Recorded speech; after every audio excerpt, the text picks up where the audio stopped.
Good afternoon, everybody. This is me, David, in Albufeira, Portugal. This is my beginning of my second week. I've been here for 1 week. I got here, I think it was the March 20th, maybe March 21st, kind of at midnight. So that was a week ago. And I've seen part of the town. I've gone out, I've seen the strip, which is really close to me. It's on the next road over. We'll pass by that today. And I'm going to head over to Old Town, Albufeira, to see what it's like over there. I haven't really done much exploring, just kind of in the general area. I've gone to the beach a little bit and all of that. But anyhow, I'm going to tell you a little bit about myself, a little bit about my trip, what I'm doing here, and what's going to happen next for me. This is supposed to be a big adventure for me. This is my first vlog ever, so bear with me. But I'm here in my Airbnb, and I'm headed out, and I'm going to tell you about my trip over here. So let's go ahead and head out over here. I'm going to walk up my Airbnb.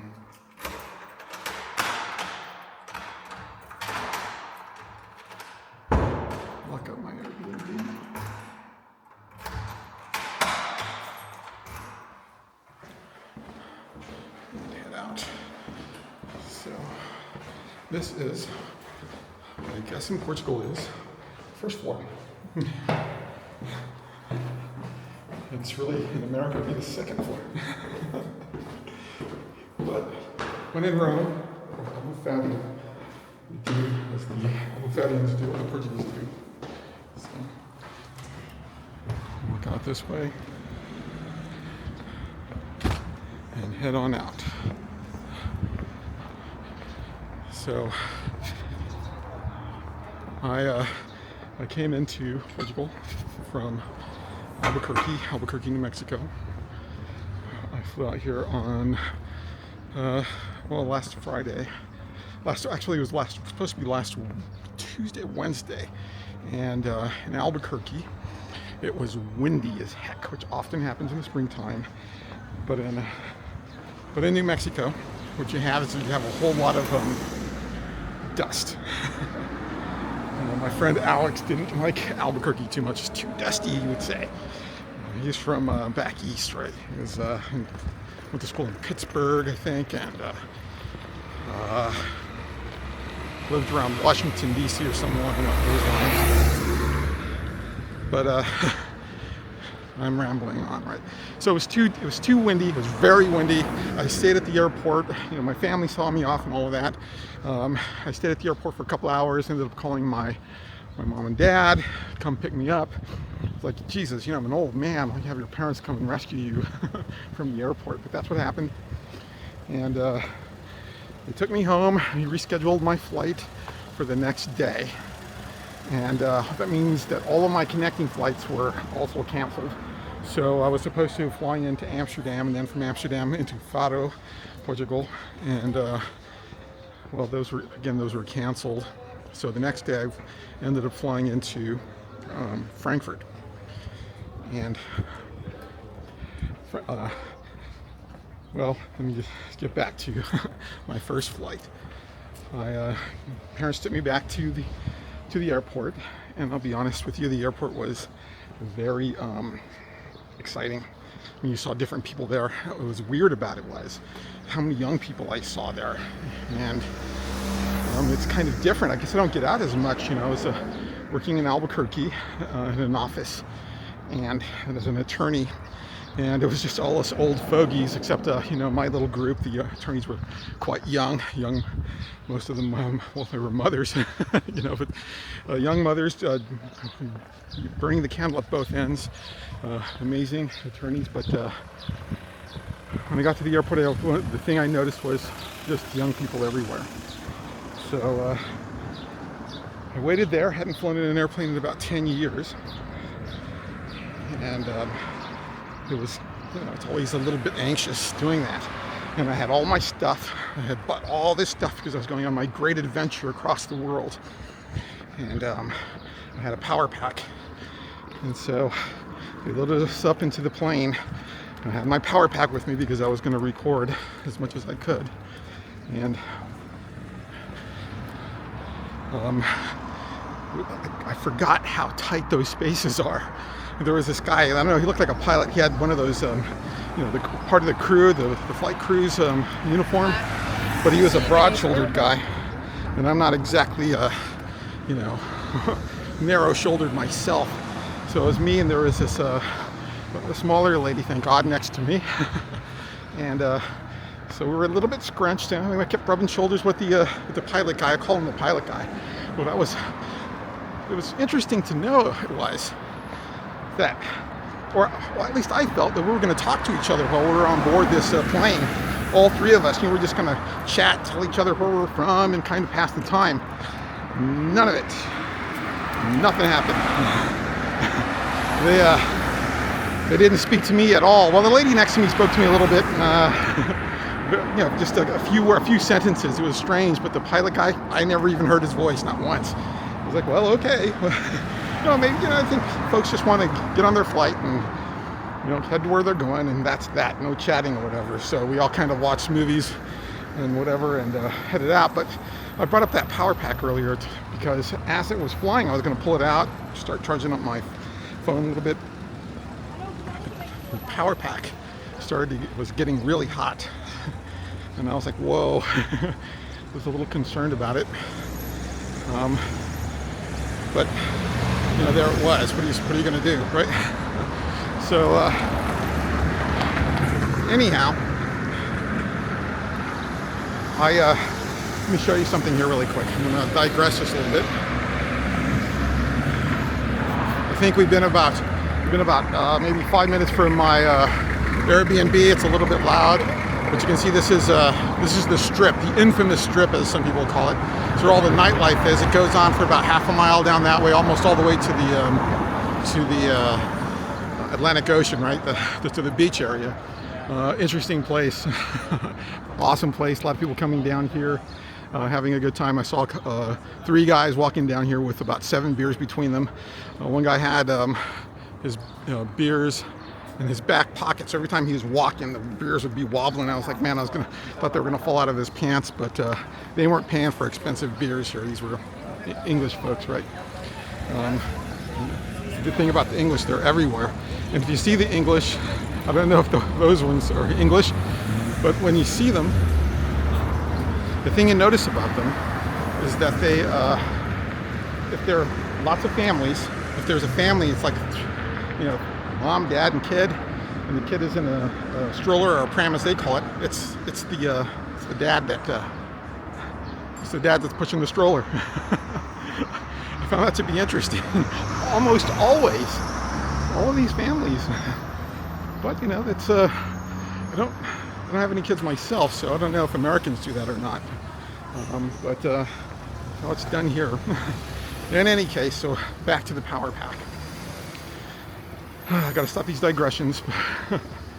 So, the power pack was getting hot, and it was a lot hotter than I was comfortable with.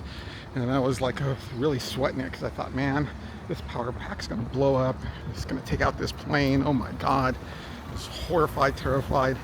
So I didn't know what to do. I thought, no, it'll last. I'll get to the airport, get rid of it there, do something with it. And I'm just too conscientious. I thought, these stewards and stewardesses, they know what to do. They'll have a plan. They'll maybe divert the plane back to the airport or something. I don't know what I was thinking. Wasn't using my mind. But what I finally ended up doing is I got up, walked all the way back down to the end of the plane. I found this steward who's minding his own business, sitting back behind the curtain and doing whatever stewards do. And I told him about it, and he was like, oh, well, just unplug it from your device. And I told him, well, it's not plugged into my device. It's just getting hot on its own. So he ended up taking it from me and put it in a plastic bag and put it in some ice to cool it down. I was like, well, who knows? I don't know if that was going to stop anything, but that's what he did. And he told me, before you get off the plane, we're going to give it back to you so you can do what you want with it once you get to the airport. So I was like, well, okay, I've done what I could, and if anything goes wrong, what can I do? I've done my due diligence. I showed it to the steward, and the steward did say that he was going to talk to the pilot about it. So I moved on from Albuquerque to Atlanta with the hope that my battery pack wasn't going to take out the airplane. No, it's done, probably, but no, it's not. I talked to my sister later. She said that she has a power pack too, and that it gets hot too. So I'm thinking now that it's just kind of a normal thing. Maybe I should have plugged it into my phone to kind of cool it off or something to drain some of that excess energy. Well, in any case, we finally get to Atlanta, and Atlanta's huge. It's a huge airport, right? And I'm gonna be I have like a 4-hour layover in Atlanta. It was a 3 or 4 hour layover, and so once I get there, I am hungry because it's been 2 hours. I spent 2 hours at the airport in Albuquerque, and I was gonna have to spend another 4 hours there at the airport in Atlanta. So I go and get myself a sandwich from this sandwich shop, and I will say this, good service, you really, really appreciate it when you have good service. So I got in line at this sandwich shop. There weren't too many people there. That should have been assigned to me. Really should have been, but alas, I got in line. I was hungry. I wanted a simple sandwich. Got myself a tuna sand, and the service there was the worst I've ever had in my life. They kind of took my money, didn't give me instructions on how to pick up my sandwich or anything. I kind of waited around. I talked to the guy next to me, and do we pick it up here? I says, yeah, I guess so. I think so. And we're just kind of waiting around. And the guy who's making the sandwiches kind of looked at me and says, well, what are you waiting on? And I said, a tuna sandwich. And at that point, I think that was when he decided to make it for me. So, aside from the service and the kind of the core part of the tomato that was put on my sandwich. The sandwich was great. It was awesome. I have to say that. I was a little concerned. I thought, if you guys don't care about their customers, maybe they don't care about their sandwiches either. Who knows how long that tuna fish has been laying out there with the mayonnaise and all that. But I made it. We didn't die. No food poisoning. So I finally kind of wander around the airport, kind of confused. I'll spare you all the details of my confusion. But I'm an old man and get confused easily. I found my gate and decided I was going to hang out there and text family and, just do something, just kind of, kill some time, pull out some books. Couldn't really do any reading, but as I was sitting there, I saw the airplane. Our airplane was out there, and you could see all these guys kind of gathered around a bunch of sand there on the tarmac, kind of shoveling, and it was all wet. So we're like, what is going on with our airplane? And you get an announcement telling us that they had to dump out some fuel there on the tarmac because it was too heavy. There was a weight issue. That was going to delay our flight by about an hour. And I was like, oh boy, okay. I have to catch that flight in Frankfurt, to Fado. And there's a very short, I think there was a 2-hour layover, so that's very short. So I thought, well, we'll make it. It's 1 hour. We're all just sitting there watching these guys. And then, let me just say, I know I'm complaining, but, it is what it is. They were not really moving all that quick. They were kind of, shoveling it. It was like, we got all day just to get rid of all this fuel that that's spilled on the tarmac. And I was like, well, okay, well, whatever. It's a delay. These things happen.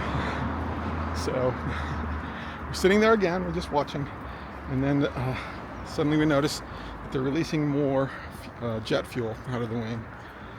And I'm like, whoa, okay. Dumping more sand. And we're waiting longer. And I'm like, well, you know, again, this is travel. This is probably what happens. Who knows? So you finally get on the speaker again and telling us, yes, it's still going to be delayed. They're still dumping more fuel. And I thought, well, I just might make it. I might make it in a nick. Maybe I have a half an hour before plane takes off. Maybe I can, I can get there on time. Eventually, finally, we get on the plane, and we're sitting there, and sitting there, and the sun's starting to go down, and we're like, okay, let's take off. And we hear an announcement from the pilot. There is an issue with the calculations of the weights, that they have to recalculate for some reason. And I'm like, okay, I'm gonna miss my connecting flight from Frankfurt to Faro. I know that for certain. So I'm like, well, whatever, I'll deal with it once I get to Frankfurt. So I get on the plane, and this is a long flight, and we're flying from one continent to the other. It's an 8 or 9 hour flight.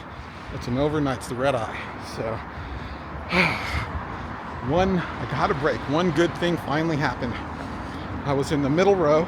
I was in an aisle seat, which is what you want if you need to go to the bathroom when I'm an old man. So, what you want. And there was a French couple who was on the other side of the aisle. And so there was 4 seats. The couple took up 2. I took up 1, and there was an empty one. Awesome. That was great, especially for this long flight.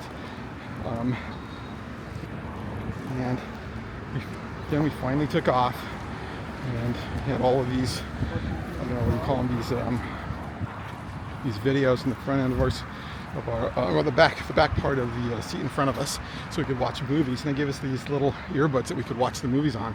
Worst earbuds on earth. And you can hear them. You can hear the sound from the movie, but you can also hear everything else. So it's you can hear the hum of the airplane. And I'd say hum. It's really a roar. Anybody who's been on a plane knows that, right? So fine. It is what it is. I just have to deal with it. And I can't figure out how to recline my seat just a little bit so I can get some sleep, as we're flying over the curvature of the earth, over the cold Atlantic. But I give up on that and just kind of sit there and relax, try and figure things out. And I'm just worried about my connecting flight in Frankfurt and all of that. And watch movies, and also have to say that I did get rid of that power pack once I got to Atlanta, so it was no longer there, so I didn't have to worry about it exploding and taking out the plane. It wasn't. But the things that go on in your mind, right? But the power pack,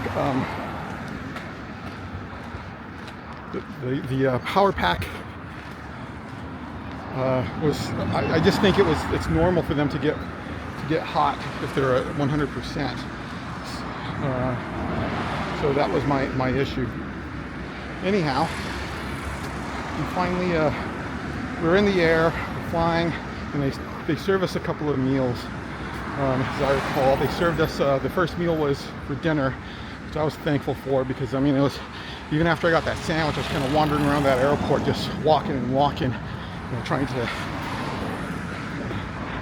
find out where everything was, and trying to find a store to buy some waters and my sandwich and all of that. So I was really hungry. So they said you can have chicken or you can have pasta, or as the British say, pasta. Well, I was going to get the chicken, I wanted something a little bit hearty, but instead I chose the pasta at the last minute. I was hoping it would be Alfredo sauce. It was not. It was tomato sauce, and it was I don't know what you call those large noodles with because you can stuff it with cheese, and that's what it was. It was stuffed with, I think it was ricotta cheese and some tomato sauce. They had some vegetables that were cold, and some crackers. I think a brownie. Yes, it was like a truffle brownie, and I must say. That was one of the best pasta dishes I have ever had. It was so good. Maybe it was because I was so hungry. The vegetables were great. A lot of salt, which is bad for me because you want that high blood pressure. But I devoured it. Just devoured it. Just took it out. So I was satisfied for a while. Fell asleep a little bit, kind of nodding my head down like that. It was so difficult. I think I slept for maybe 1 or 2 minutes, right? And this got me to, right? Because I was watching all these movies, whatever I could during the night, couldn't enjoy them again because I could hear the plane and everybody else. I finally, I woke up, and when I woke up, they had this, breakfast there. It was this, I don't know what you call it. It's like a pastry, but inside was spinach and egg. I think they call it the Mediterranean breakfast.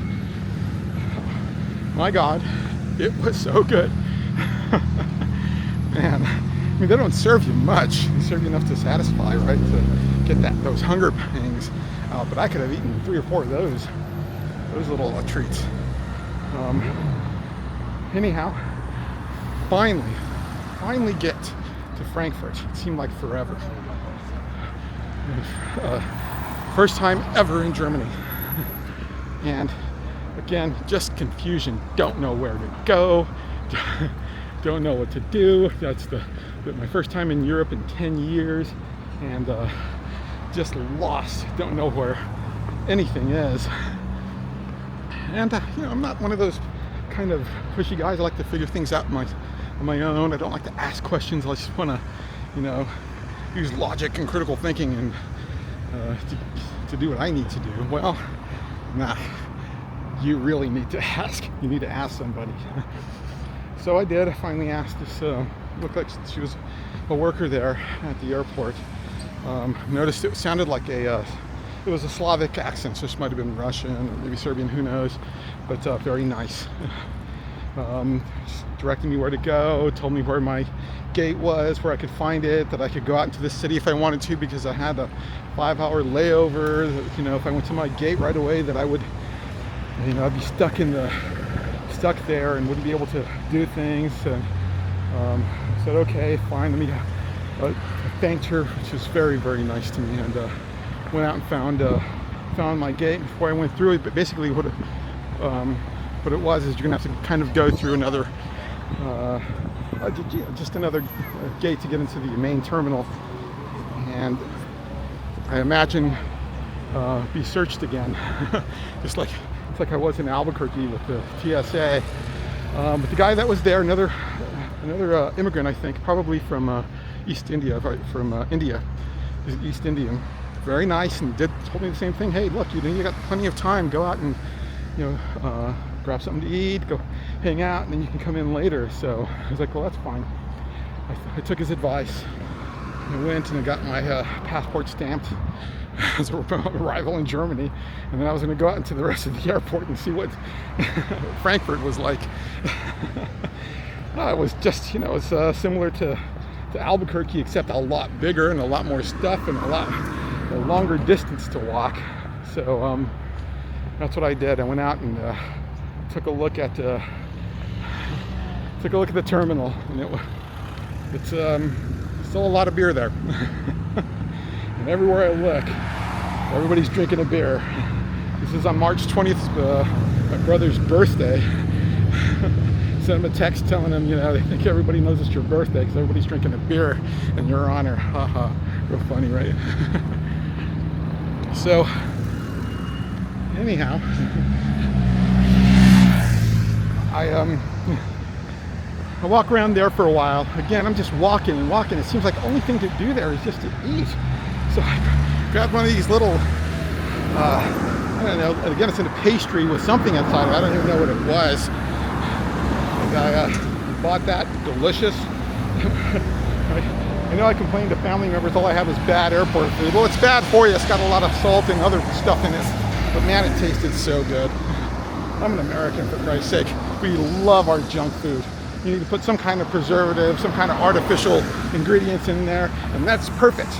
This natural stuff just ruins the taste. That's my humble opinion. In any case, finally kind of wandered around there for a while, tired of looking at all of the other travelers, and I decided to go to my gate and just kind of hang out there for a while. Also, I'm trying to find some place to start charging my devices. Boy, that's the one thing you notice about traveling, is you're just worried, right? It's like my cell phone is like at 73%. Oh my God, what am I going to do? So I go in and I have my carry-on with me, and you know, they wanted to check my carry-on. I'm like, heck no, man! It's got all my valuable stuff. It's got my camera on there. It's got my computer. It's got all the expensive stuff, and I don't want to, you know, getting thrown into the airplane and all that stuff. You hear about all of these horror stories. So I was able to convince the lady there, who was trying to check my bag, that I could just carry it on. So got past her, and then I go to the whatever the TSA is at Frankfurt. I'm there, and apparently I got a lot of stuff on me. It has metal on it. So I didn't have to. I don't think I had to take off my belt or my shoes, which is weird. In Albuquerque, the TSA damn near made you strip naked. They were checking everything. This place they didn't. The difference was that they said they saw all this stuff on me, all this metal crap, whatever. So I go to the guy, said, you have to go over to this guy, and he's going to check you out. And I was like, okay, I look at him, and then he says, come here. He's, you know, kind of ordering. I was like, okay, whatever you say, man. I'm, you know, just trying to get through here. This guy just patted me down from head to toe. Everything, I felt around my waist. All I was like, good Lord.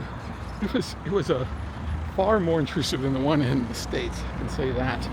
And then in a cold deadpan, he says, have a good flight. And then kind of turned away as though I didn't exist. I felt violated. I was glad that experience was over. I'm sure that I felt safer that he had checked me for anything dangerous, which I didn't have. So I at least knew that I was okay. There was at least one person. He made damn sure of it. So I get on the plane. Oh, I don't get on the plane. I go head to the gate and wait there for a while, charge all my stuff. And again, they just keep having these announcements. They want to check that the plane is absolutely full. It's packed. I'm like, oh, Jesus. Okay, so they want to check my stuff. They want to check my carry-on. And I'm like, nah, I'm not going to let them check my carry-on, man. I'm not going to volunteer like everybody else. You know, this is expensive stuff. So finally, they let us on. Again, it's tight. And by this time, I am so tired. I've been in my clothes for, I don't know, 20 hours. And I'm just exhausted, haven't slept much. And it's just cramped quarters. And I'm flying from Frankfurt to Lisbon because, you know, I missed my connecting flight from Frankfurt to Faro. So I get on there, it's a 4-hour flight. I figure it's not that far. You know, I can handle this. That was the worst flight, I swear.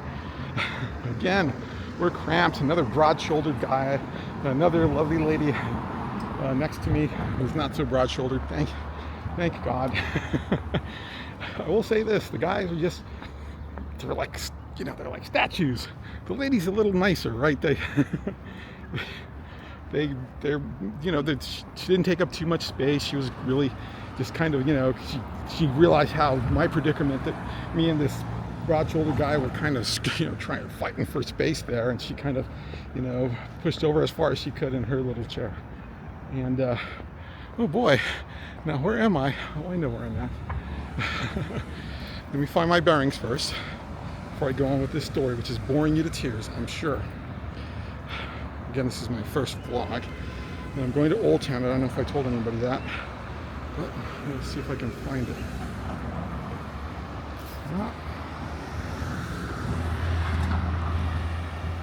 Oh well, it's not taking my biometric information, so I have to put in my secret code. Where the heck am I? Yes, there I am. All right. Very close to Old Town now. Again, it was a 4-hour flight, and I'm just suffering there in silence. You know, kind of moving around, trying to get comfortable. I can't. It's just, I cannot wait to get to Lisbon. It's just, just the worst darn flight. And I'm like questioning myself, why did I come here and all that stuff? How dumb, right? Anyhow, finally get to Lisbon and get off that plane. Finally in Portugal, pretty close to my destination. Out of Portugal, I have to take a flight from Portugal, from Lisbon to Faro, and then a 40-minute drive from Faro Airport to Albufeira. I can't pronounce it, but anyhow, when I'm in Lisbon Airport, can I eat? Just something small, right? I'm not eating these huge meals, mind you, just like a sandwich here and there or whatever, right? Just something to satisfy my hunger, right? So I get there, I buy a sandwich. It was the worst sandwich of the trip. Not the worst sandwich of my life, but it was not the tastiest sandwich, but it satisfied. And I go and I start to wait at the gate. You know where it is. It's very small. This has got to be a small airplane. There aren't that many seats for anybody. In fact, I think there's enough seats for maybe 20, 30 people. And while we're waiting,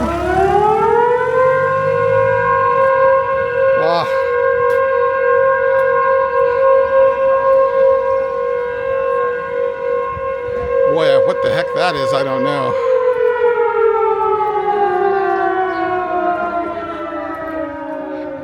Well, if that's not an ominous warning, who knows? Anyhow, let me show you where I'm at really quick. So you can see the ocean is just right there. So I'm pretty close to Old Town, which is my destination today. It's a 40-minute walk.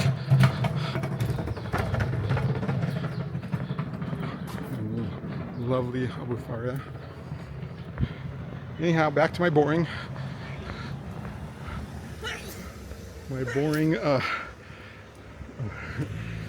tale of my travels in Portugal. But this is nothing like, Vasco da Gama or Magellan. Those guys were tougher than I was. I'm just a whiner. What can I say? Let's just see where I'm at right now. Oh, this guy wandered off a little bit. Let's see if I can get to where I want to go this way. Nope. I am going to go back to retrace my steps. That's what I'm going to do. In any case, while I'm waiting there at the gate with my precious carry-on bag, the airline guy comes up, who's checking us in, and he starts putting tags on random people's carry-on stuff. And I'm like, what is going on? And one of the guys says, oh, you're checking my bag. And he said, yes. And I was like, oh. And he put one on mine. I was like, oh my God, I was so pissed. It's like, oh my God, they're gonna just, they're gonna destroy all my equipment here. But, I'm not one to argue, just kind of bore it stoically, I guess, and accepted it and hoped to God that they wouldn't ruin any of my stuff. Where am I? Still not where I'm supposed to be. Let's see if I can find the correct path. So this is a short flight. I get on the plane. There's this young guy who's in the same row as I am. He got his carry-on bags checked as well. Poor guy. But I'm talking to him, and I think my seat was like something C, like 25 feet in the back, the very back of the airplane. I had to walk all the way to the end. It was what I was booked on because I missed my connecting flight. So I got the crap seats. I go all the way to the end, and I'm talking to this young guy. He's got an accent. that I couldn't detect, only a few words. And I told him what my seat was, and he said, yeah, that's my seat. He said, like, gave him this kind of look, like, I'm looking at my ticket. No, it's, it's my seat. This is my seat. So he goes to the window seat, and I go to the aisle seat. It was just a misunderstanding, poor guy. Right? I'm sure he looked at my face like I was just this mean, old American, kind of giving him the cold shoulder. I apologize if you're watching this this vlog, but just a little confused, my friend. So I get in the airplane, and I can hear them throwing the luggage into the into the hold or wherever it was. And I was like, ah, there's my computer, it goes my screens, it goes my camera, it goes all my equipment. It's all getting banged around. So be it. I am almost to my destination. So finally we take off. And if you know anything about Lisbon and Faro, they are not that far away, very close. This airplane ride was half an hour long. Amazing. 30 minutes. We got into the air. We're flying for about 10-15 minutes, and all of a sudden I hear we're preparing for our descent into Faro. It's like, thank God. It was 11:40 or something like that. It was late on that second day. I was like just exhausted, right? And now, if you'll recall back to the beginning of this vlog, that my luggage, I checked in my luggage in Albuquerque on the day that I was supposed to go out, and I didn't retrieve it on that same day. It was headed out wherever it was going to be headed out to. And as I tried to track it online, and when I called to change all of my to change my connecting flights and all of that, they said that it was already in Faro. That was I think it was the next day that I called, and that's what they said. So I was like, okay, I'll just go and get it when I'm there. So I fly into Faro. And I'm just, it's a smaller airport. It's just not a big airport. And I follow everybody just so we can go get our luggage, my checked luggage, and hopefully my other checked luggage that I checked in Albuquerque. And once I get there, I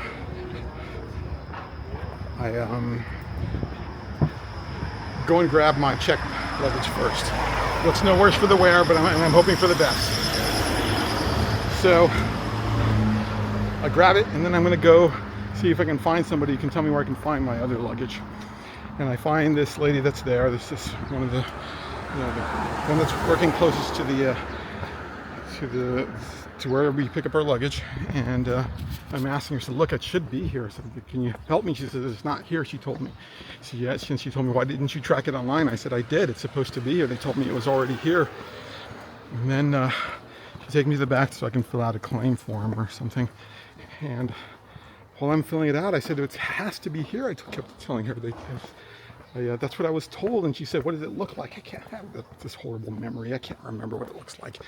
And I remember that there was a video that was taken by, I think, Mario or my brother or my sister Monica.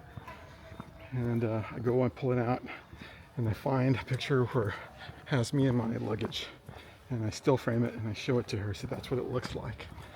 And we're sitting there talking, and I'm just like so upset, and I keep apologizing to her because I'm just so angry, and I know it kind of comes out. And I said, I apologize to you. You're just doing your job, and I'm just trying to find my luggage and all of this. And she finally looks over at the unclaimed luggage, and then she looks back at me and she says, "That looks like your luggage right there. Is that it?" And I get up, I look over. Sure enough. So all's well that ends well as far as that's concerned. I grabbed my luggage, and by this time I'm already communicating with the Airbnb host, and he's going to give me a ride from the airport. God bless him. His name is Pavel. God bless him. He's there 12 o'clock, 12:30 at night, giving me a ride, right? Taking me to my Airbnb in Albufeira. So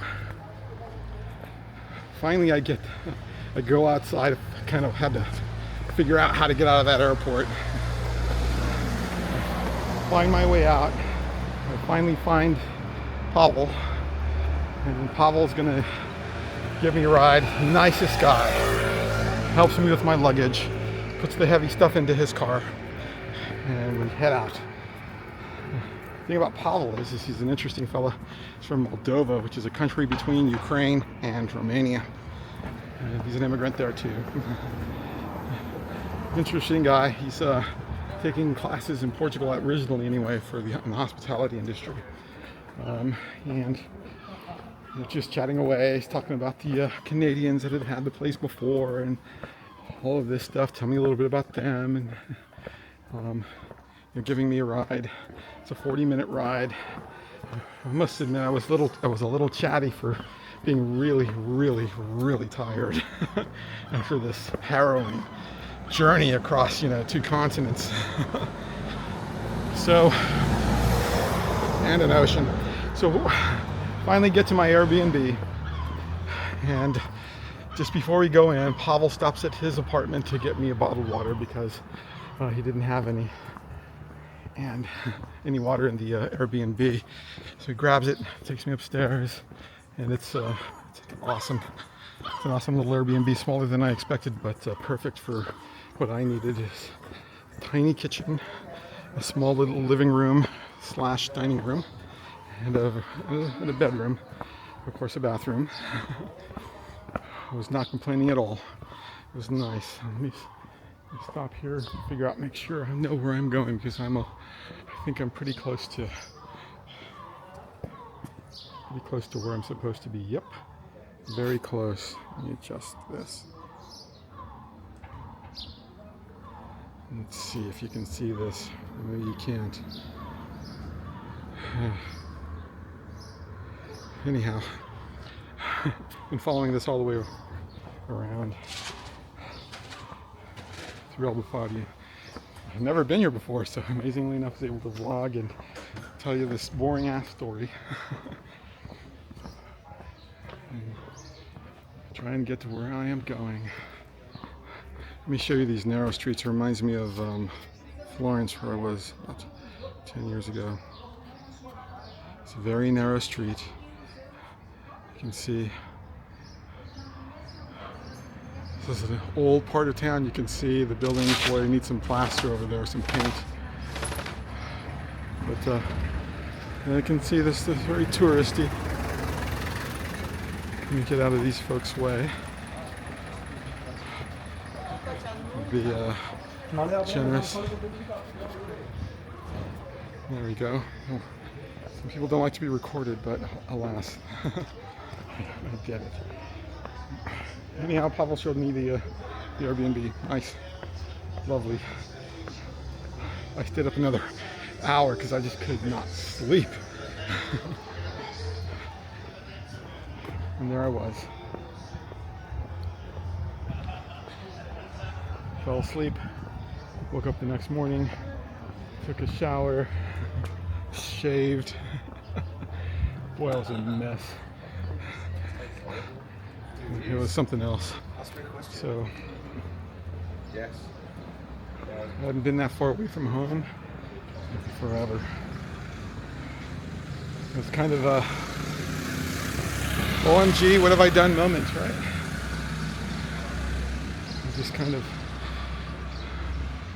flew halfway around the world. I'm sure all of you are wondering why. The good old US of A is good enough for most folks. Why isn't it good enough for you? Just stay where you are and see what's what. So, now I've done it. I've lost my way. Let's see if I can find it back again.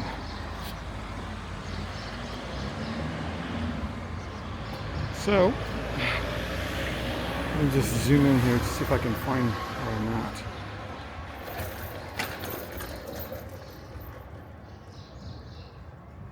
I'm still a bit lost. It's supposed to show you where you are. I don't know. And I know where I'm at now.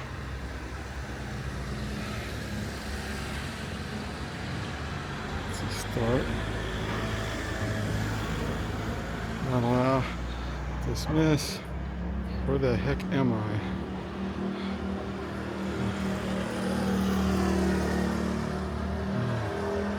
Now I'm lost.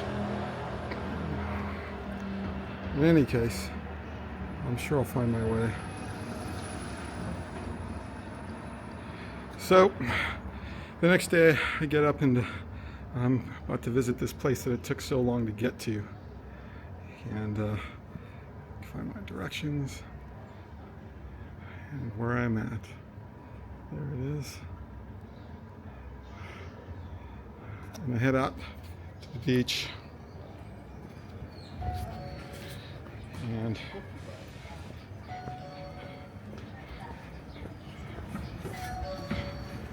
I walk out there, see the ocean, it's something else.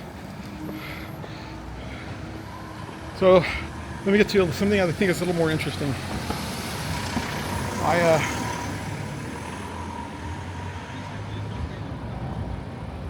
What I did was I retired. Had a nice little job, legal job in Albuquerque as an attorney there. And I retired, found a way to retire a little bit early, used some vacation time, sick leave, and threw a little bit of cash down so that I could just retire a little bit early. I think by about half a year, 6 months. Albuquerque's my home. I've lived there all my life. And I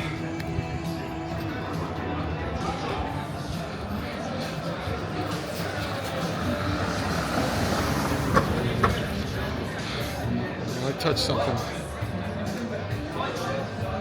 There it is.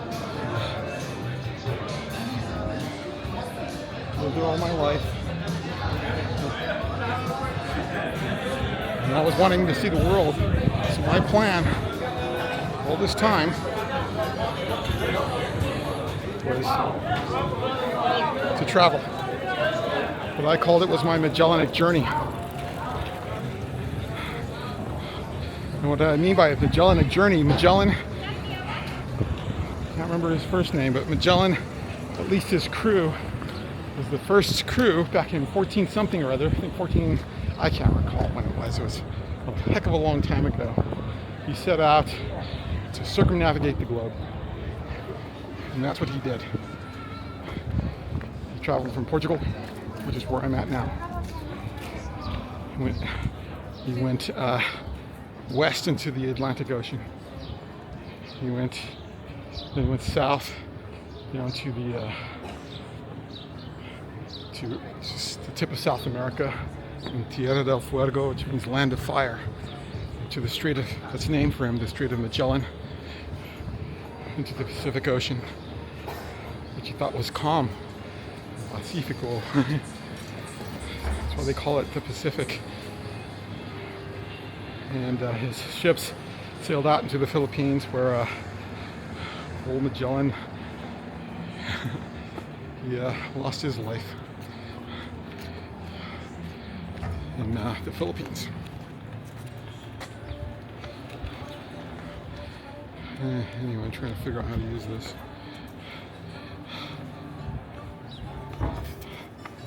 And the rest of his crew, I think it's the Elcano, I can't recall. He ended up sailing the rest of the way around. And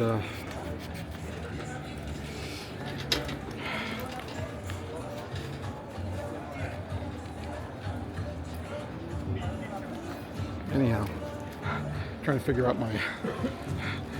my computer, there you go, there it is. Gimbal. So anyway, he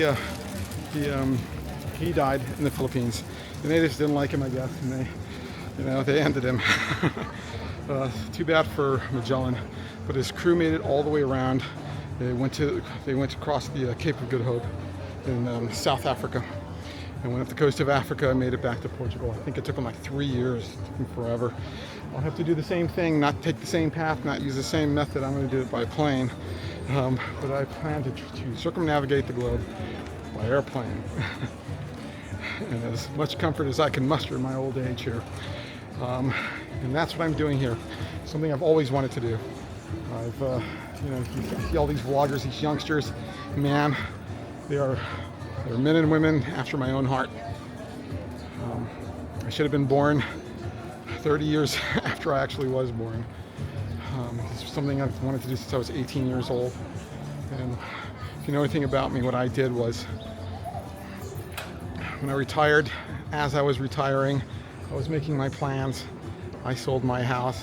I got rid of all of my things, gave a lot of it away to my family, threw a lot of it away. It was perfectly good stuff. Probably should have sold it, but I didn't. And it was fascinating. It was an interesting thing that I did. But I wasn't sure. I was been kind of a timid kind of a guy, not really wanting to do too many things in my life that were risky. Through these times in my life that I don't know, I guess call them manic states, where I do things, where I just have all of this energy and I kind of, just trying to burn it all off. And I think as I got older, I kind of recognized these manic states as that when they occur, that what I can do is I can really focus on them. I can utilize them. I can, it's like a wave pushing me towards some kind of goal. And when I realize that I'm in these manic states, what I can do is I can aim myself in a certain direction. And once the manic states dissipate, the direction I go, I tend to keep going in. This is what happened when I was, when I was decided I wanted to go to law school. I aimed myself in that direction and finally finished it, even though the manic state was long gone. And I'll do another vlog later about the manic state that I was in while I was in law school, because law school was not going well. But I did end up just finding myself in another manic state. And it pushed me through law school. And finally got through that. And found myself, this interesting part, I really wasn't in a manic state when I decided that, I decided eventually I wanted to go and travel. It was after law school, after I got my first job. And I thought, what do I want to do? I'm really close to retiring. What do I want to do when I retire? And I imagined myself just an old man in Albuquerque living somewhere off Central Avenue, kind of just living in some small efficiency apartment, walk into one of the trendy restaurants there in the Nob Hill area. And that was going to be my life. And it's kind of boring. What are you doing? And I thought, you've seen all of these places online, all of the, the Europe and the Far East, and Thailand and Japan, Korea, Indonesia. Why not go see those places? See them before you die. Visit them, and suddenly discovered all of these vloggers, these guys and gals in their 20s and 30s, kind of seeing all of these places, and I thought, why not? I'm going to do it. But it was a very risky thing to do, right? So in order to do it, I was really going to have to kind of sell everything and cross the Rubicon in a way, and do these things that I wanted to do. And I had to sell my house. That was the big thing. And it was the decision that I couldn't turn back from. I don't know if I can show it or not, but you can see it. The bridges I burn light my way. I had to burn some bridges. I had to sell my house, and I was going to use, that was going to be my start-off money, and retire and just leave the States.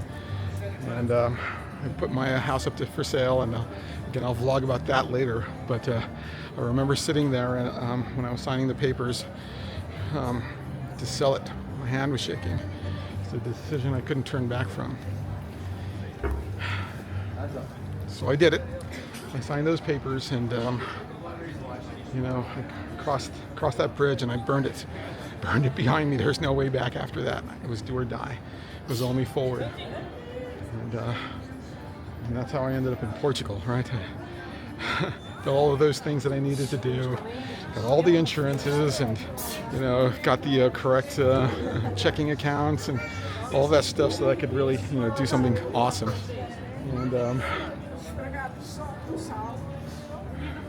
said goodbye to the family, and got on that plane and took off. And that's how I ended up here. And here's the thing about it. I was watching this movie called Gattaca about the two brothers. One of them was genetically engineered, and the other one, that's how he was conceived, genetically engineered. They took all the best parts of his parents and created this perfect person using the genes of his mom and dad. And then his older brother, he was conceived in the old-fashioned way in the backseat of a Chevy or something. And these brothers, they were, the genetically engineered brother thought that he was superior to his naturally born brother. And they would have this competition every so often, and they would swim across this river, or at least swim as far as they could go, until one or the other decided that they couldn't do it anymore. And it was always the genetically engineered brother that did it. So this is spoiler alert about this. The naturally conceived brother always beat the genetically engineered brother. And this was kind of towards the end of the movie. The genetically engineered brother asked him, says, I think his name was Vincent, I can't remember now. He said, how are you doing this? How are you doing this? You can't be doing this. And he turned to his brother and he said, I'm doing this because I don't save anything. I don't save anything for the journey back. I don't save anything for the trip back. I go all out. And I can't believe how often we're all influenced by movies we see. But the reality is that you're only moving forward in life. Right? And you're doing whatever it is you're going to do. And if you're going to do what you want to do, then do it. Do it and go all out. And don't save anything for the trip back, because there is no going back. There's no going back. There's only forward. And that's why I burned the bridge, right? That's why I sold my house. And that's why I'm here. So it's only forward. Anyhow, the boringest vlog I ever do.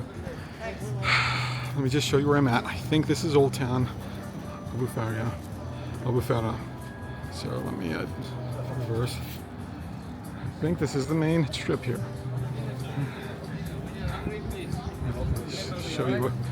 Show you where I'm at. Look at this, the cobblestone. All these restaurants. That's a pizzeria. I'll probably stop there in a bit. I'm so hungry. It took me 40 minutes to get here.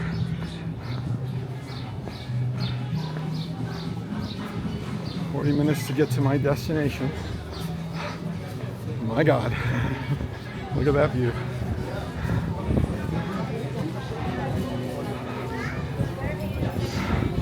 Oh, look at that.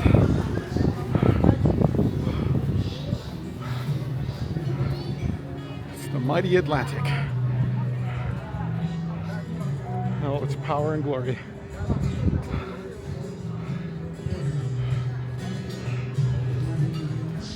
Unbelievable. The beauty of this place.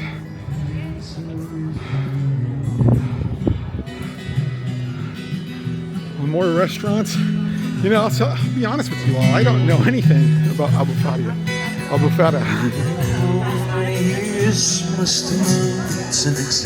Bob Dylan.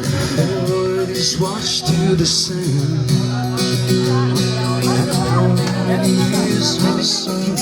People exist before they're allowed to be free. And how many times you wish the man turned his head, enemies that he just cannot see. That the answer, my friend, is blowing in the wind. This is living. This is it.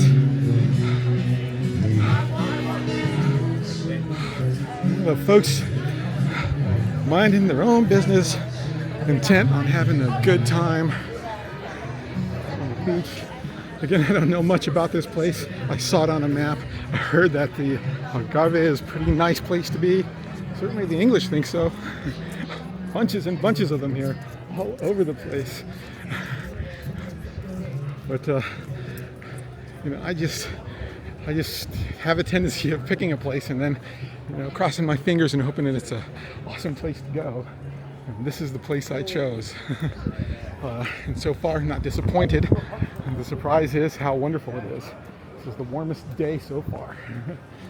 I spent a week kind of recovering from all the stress of my job and all of that.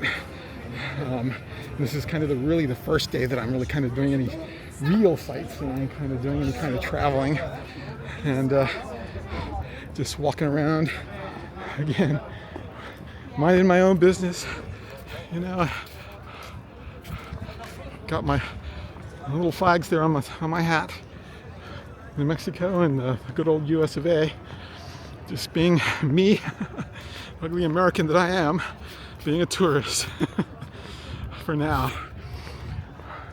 Folks, if you're suffering with me through all of this, probably only my family and friends, my vlogs will get a lot better, I'm sure.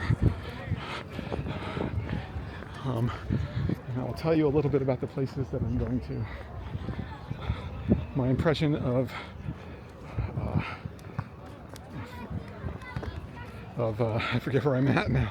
Albufeira is it's awesome. It's wonderful. Let me slide past these folks here. It's great. The people are wonderful. I don't speak any Portuguese at all.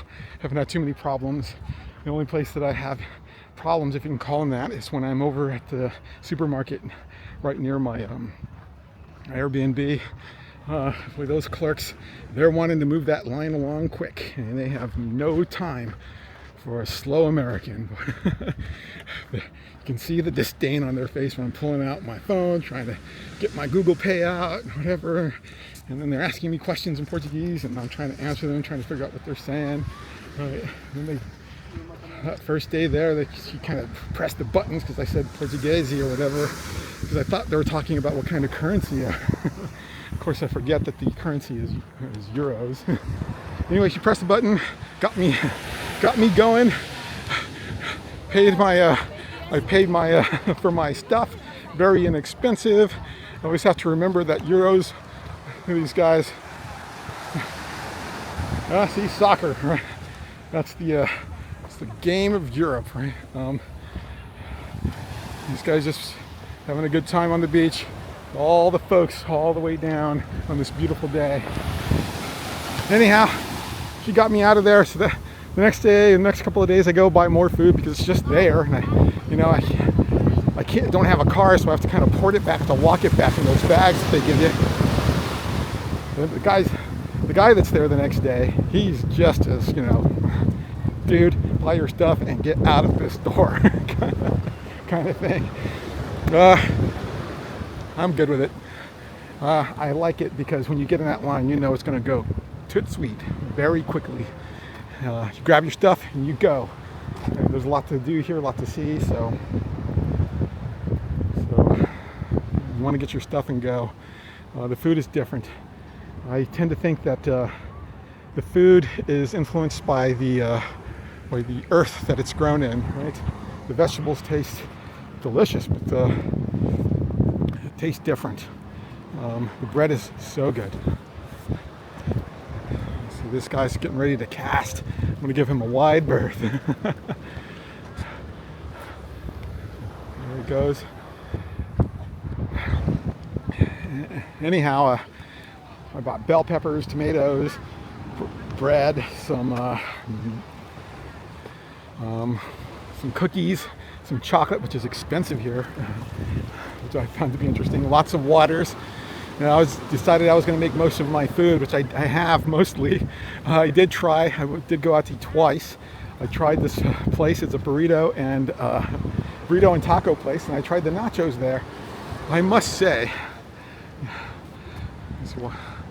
let me talk to you while I'm doing this. I must say, the nachos, you know, when we tend to do this. I come to Portugal and I picked the spot that I picked because of this burrito and taco place, because I was afraid I wasn't going to like the food. And I wanted something, you know, that was going to remind me of home just in case. So I go and I order the nachos. I did a little short video on it. I'll upload it to you one day. But I look at it, they are corn chips. Boy, they're not the nachos from home. And I got the spicy. And in Portugal, what I'm assuming about the spicy is that you can kind of taste a little bit of the flavor, because I could not detect any spiciness whatsoever in it. Again, I'm from New Mexico, so I'm used to hot chili and hot jalapenos and, you know, hot red and green chili.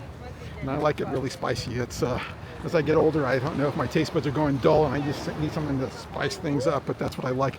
Just didn't taste the same. It was good. I will say that it was really good. I enjoyed it and I finished it off. But I was just like, man, I wanted it like it was from home. But alas, I am not in home. I'm not at home. Not in Albuquerque. I'm in Portugal. So I did try to get used to the taste of the food, and I'm slowly getting used to it. It is different, and I'm starting to enjoy it. And I have to stop thinking about red chili enchiladas, my favorite. Or my chili cheese fries from Bob's Burgers, because that's not happening.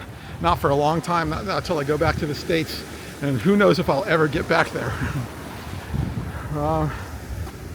What else? What else did I notice about it? My Airbnb is very noisy. I can hear the neighbors. If I'm not wearing my noise canceling headset, which I keep on constantly, because it just drowns out all of the noise anywhere. So there's no problem there. But last Saturday, on my first full day here, it was loud. Very, very loud. I could hear my neighbors upstairs talking very fast, just going on, and I couldn't detect any pauses when they were speaking. They were just blah, blah, blah, blah, blah, blah. They were just going back and forth with each other. There were female voices early in the morning and into the afternoon, and then female and male voices later on. I think they were having a party all day, but I did not hear any pauses at all when I took off my headsets. But you know, it is what it is. It's an apartment there, and it's in the middle of the kind of the newer part of Albufeira, and that's what it was. That's my only complaint, and it's not even so much a complaint because again I have my noise canceling headsets, and I really just, you know, relaxed and enjoyed myself and rested a lot while I was there. Then went down to the strip and saw some crazy things. Lots of British folks there enjoying themselves on holiday, as they say. Spoke to very briefly to one of them. They're asking me. They asked me. There was a dog wandering around. It had a tag on it, and I think they were concerned about it. And they asked me. He said, "Is that your dog?" And I was like, I couldn't understand them at first because what? He says, "Is that your dog there?"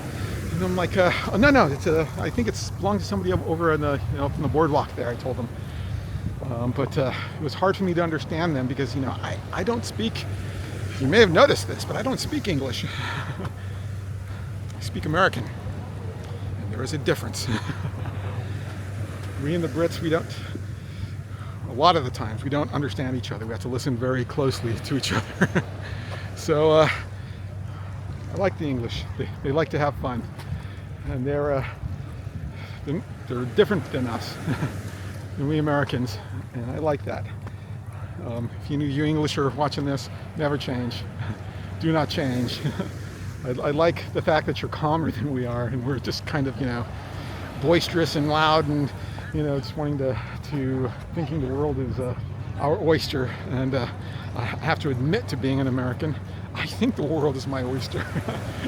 I've resigned myself to the fact that I'm just going to be who I am, right? Just do whatever I think Americans do, or whatever I think is right. And try and be respectful of everybody that I come across. Follow that old axiom, treat others the way that you want to be treated. And I've been treated very well. I'm glad I came out here to Old Town. It's beautiful. It's awesome. I'm very hungry. make a video about the food I eat in a little bit, but it's my first vlog ever, and it's just I want to thank everybody if you're watching it. It's the beginning of a journey that I hope takes me all the way around the world. I think I'm about a quarter of the way now. My next trip is to Montenegro. See what that place is like. I don't know too much about it, other than it's there, the Balkan Peninsula. There near Serbia and Bosnia-Herzegovina and Greece. It's outside of the Schengen area, so I can get out of European Union, the Schengen area, because I plan on doing a little bit of traveling later on in the summer. Hopefully I'll get over to England and see the old priories, the skeletons of the old priories. It's one of my goals. I'd really love to see that. I have a lot to say about that later on. I do plan to go to France. I love France. I speak a tiny bit of French. Let me just try a little bit over here. Je parle français, mais avec beaucoup de difficultés. Et très mauvais. I speak it very badly. A little tiny bit. Very badly, not very well. When I was in France 10 years ago, when I spoke French, I remember I asked, I was in the Louvre and I was trying to see the paintings of Jacques-Louis David, and I said, je voudrais regarder la peinture de Jacques-Louis David, which was, I thought, meant, I would like to see the paintings of Jacques-Louis David. Answered me in English. They are over there. You go down these stairs and you go down the old way. They are over there. And I was like, oh, okay. Really, to be honest with you, I don't know what I would have done if she gave me the instructions in French. Because I can speak a little tiny bit of it, but I really don't understand it all that much. Here, I really need to learn a little bit of Portuguese. Obrigado, I think, is how you say thank you. I'm going to do that eventually. But the amount of stress that I was under selling my house and getting rid of my things and preparing for this trip was very, very stressful. One of the things that I did discover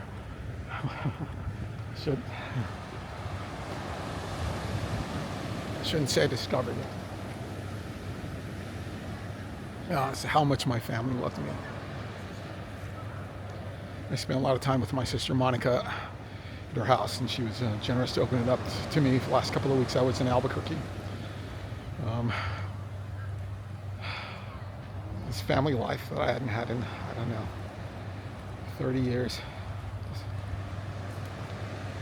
I was there with my brother-in-law Tommy, my niece Anna. It was a great time.